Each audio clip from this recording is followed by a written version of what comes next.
رہے ہیں کہ مفتی صاحب کسی عورت کا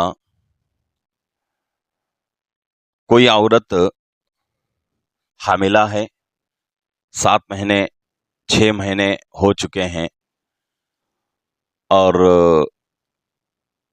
اس کے بعد اس کا ابارشن ہو جاتا ہے، بچہ جو ہے مردہ پیدا ہوتا ہے پیٹ سے، تو اس کا جنازے کی نماز کا کیا مسئلہ ہے؟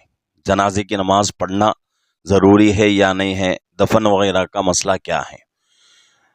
تو اس کا جواب یہ ہے کہ بھئی 9 مہینے میں پیدا ہو، 8 مہینے میں پیدا ہو، 7 مہینے میں پیدا ہو، مہینوں کا کوئی اعتبار نہیں، بلکہ مسئلہ یہ ہے کہ ماں کے پیٹ سے بچہ زندہ پیدا ہو رہا ہے یا مردہ پیدا ہو رہا ہے، اس پر جو ہے مسئلہ رہتا ہے۔ اگر کسی عورت کے حمل سے جو ہے 8-9 مہینے 7 مہینے کے بعد بھی ہو، بچہ مردہ پیدا ہوتا ہے، تو اس مردے بچے کی جنازے کی نماز نہیں ہے، بغیر نماز جنازہ کے اس کو کیا کریں گے؟ دفن کر دیں گے۔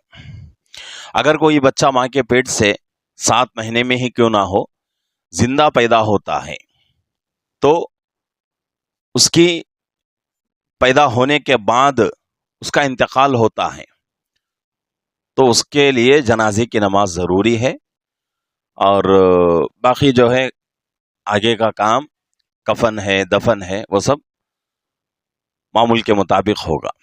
تو جنازے کی نماز کا مسئلہ بچے کے مردہ یا زندہ پیدا ہونے پر ہے۔ مردہ پیدا ہوا جنازے کی نماز نہیں، زندہ پیدا ہوا تو جنازے کی نماز پڑھ کر اس کو دفن کریں گے۔